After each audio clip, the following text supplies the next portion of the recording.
देश भर में कार्तिक पूर्णिमा की धूम है। हिंदू धर्म के अनुसार सभी 12 पूर्णिमाओं में कार्तिक पूर्णिमा स्थान श्रेष्ठ माना गया है।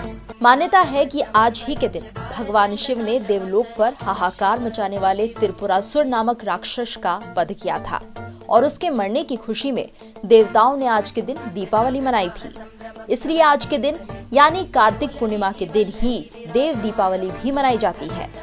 मान्यता है कि आज के ही दिन भगवान विष्णु ने मत्स्य अवतार का रूप लिया था। इस दिन गंगा समेत कई पवित्र नदियों में स्नान करने से फल प्राप्त होता है। कार्तिक पूर्णिमा के मौके पर दीपदान करने का भी विशेष महत्व माना गया है। आज के दिन दीपदान करने से समस्त पापों का नाश होता है। हिंदू पंचांग के अनुसार कार्तिक मास को दामोदर के नाम से भी जाना जाता है और दामोदर भगवान विष्णु के नामों में से एक नाम है। हिंदू पंचांग के सभी 12 महीनों में से कार्तिक पूर्णिमा का महीना सबसे पवित्र और शुभ माना गया है और इस दौरान लोग पूरे महीने गंगा और अन्य पवित्र नदियों में स्नान कर और दान पुण्य कर मोक्ष की प्राप्ति करते हैं। कार्तिक मास में स्नान की शुरुआत शरद पूर्णिमा से होती है और इसका समापन कार्तिक पूर्णिमा के दिन होता है। कार्तिक पूर्णिमा के दिन शुभ और मांगलिक कार्यों की शुरुआत के लिए भी बेहद अहम माना गया है। कार्तिक पूर्णिमा से 4 दिन पहले देव उठनी या प्रबोधिनी एकादशी के दिन से सभी मांगलिक कार्यों का शुभारंभ होता है। कार्तिक पूर्णिमा से एक दिन पहले बैकुंठ चतुर्दशी भी मनाई जाती है। मान्यता है कि इसी दिन भगवान विष्णु ने महादेव शिव की पूजा की थी और उन्हें 1000 कमल पुष्प अर्पित किए थे। कार्तिक पूर्णिमा के दिन ही देव दीपावली भी होती है। मान्यता है कि कार्तिक पूर्णिमा के दिन ही भगवान शिव ने त्रिपुरासुर नाम के राक्षस का वध किया था। ये वजह है कि कार्तिक पूर्णिमा को त्रिपुरारी पूर्णिमा के नाम से भी जाना जाता है। मान्यता ये भी है कि त्रिपुरासुर ने देवताओं को हराकर उनके सिंहासन पर कब्जा कर लिया था। जब वो मारा गया तो देवताओं ने कार्तिक पूर्णिमा के दिन दीपावली मनाई। देवताओं ने उसके वध की खुशी में दिए जलाए। यही वजह है कि इस दिन मंदिरों और गंगा के घाटों में दीपक जलाए जाते हैं। अब आइए जानते हैं कार्तिक पूर्णिमा की पूजा विधि। कार्तिक पूर्णिमा के दिन सूर्योदय से पहले उठकर पवित्र नदियों में स्नान किया जाता है और स्नान करने से पुण्य की प्राप्ति होती है। अगर पवित्र नदी में स्नान करना संभव नहीं तो घर पर ही नहाने के पानी में गंगा जल मिलाकर स्नान करें। रात्रि के समय विधि विधान से भगवान विष्णु और माँ लक्ष्मी की पूजा करें। सत्यनारायण की कथा पढ़ें, सुने और लोगों को भी सुनाएं। भगवान विष्णु और माँ लक्ष्मी की आरती उतारने के बाद चंद्रमा को अर्घ्य दें। घर के अंदर और बाहर दीपक जलाएं। घर के सभी सदस्यों में पूजा का प्रसाद वितरण करें और इस दिन दान करना अत्यंत शुभ माना गया है। किसी ब्राह्मण या किसी गरीब व्यक्ति को भोजन जरूर कराएं और यथाशक्ति अनुसार दान और कपड़े भेंट देकर विदा करें। कार्तिक पूर्णिमा के मौके पर दीपदान करना भी बेहद शुभ माना गया है। और अब आइए जानते हैं कार्तिक पूर्णिमा की कथा।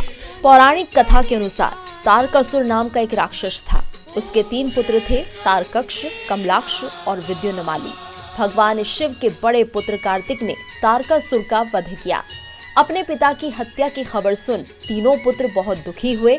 तीनों ने मिलकर ब्रह्मा जी से वरदान मांगने के लिए घोर तपस्या की। ब्रह्मा जी तीनों की तपस्या से प्रसन्न हुए और बोले कि मांगो, क्या वरदान मांगना चाहते हो। तीनों ने ब्रह्मा जी से अमर होने का वरदान मांगा, लेकिन ब्रह्मा जी ने उन्हें इसके अलावा कोई दूसरा वरदान मांगने को कहा और तीनों ने मिलकर फिर सोचा और इस बार ब्रह्मा जी से 3 अलग नगरों का निर्माण कराने के लिए कहा, जिसमें सभी बैठकर सारी पृथ्वी और आकाश में घूमा जा सके। 1000 साल बाद जब हम मिलें और हम तीनों के नगर मिलकर एक हो जाएं और जो देवता तीनों नगरों को एक ही बाण से नष्ट करने की क्षमता रखता हो वही हमारी मृत्यु का कारण हो। ब्रह्मा जी ने उन्हें ये वरदान दिया। तीनों वरदान पाकर बहुत खुश हुए। ब्रह्मा जी के कहने पर मैदानव ने उनके लिए 3 नगरों का निर्माण किया। तारकक्ष के लिए सोने का, कमला के लिए चांदी का और विद्युन्माली के लिए लोहे का नगर बनाया गया। तीनों ने मिलकर तीनों लोगों पर अपना अधिकार जमा लिया। इंद्र देवता इन तीनों राक्षसों से भयभीत हुए और भगवान शंकर की शरण में गए। इंद्र की बात सुन भगवान शिव ने इन दानवों का नाश करने के लिए एक दिव्य रथ का निर्माण किया। इस दिव्य रथ की हर एक चीज देवताओं से बनी। चंद्रमा और सूर्य से पहिए बने। इंद्र, वरुण, यम और कुबेर रथ के 4 घोड़े बने। हिमालय धनुष बने और शेषनाग प्रत्यंचा बने। भगवान शिव खुद बाण बने और बाण की नोक बने अग्निदेव। इस दिव्य रथ पर सवार हुए खुद भगवान शिव। भगवानों से बने इस रथ और तीनों भाइयों के बीच भयंकर युद्ध हुआ। जैसे ही ये तीनों रथ एक सीध में आए, भगवान शिव ने बाण छोड़ तीनों का नाश कर दिया। इसी वध के बाद भगवान शिव को त्रिपुरारी कहा जाने लगा। ये वध कार्तिक मास की पूर्णिमा को हुआ, इसलिए इस दिन को त्रिपुरी पूर्णिमा नाम से भी जाना जाने लगा। अब आइए आपको बताते हैं कैलेंडरों के अनुसार कार्तिक पूर्णिमा पर्व कब मनाया जाता है। हिंदू कैलेंडर में 8वें महीने का नाम कार्तिक है और कार्तिक महीने की पूर्णिमा को कार्तिक पूर्णिमा का पर्व मनाया जाता है। वहीं ग्रेगोरियन कैलेंडर के अनुसार कार्तिक पूर्णिमा का पर्व हर साल नवंबर के महीने में मनाया है। खबरों में बने रहने के लिए चैनल को सब्सक्राइब करें और ये बेल आइकन जरूर दबाएं।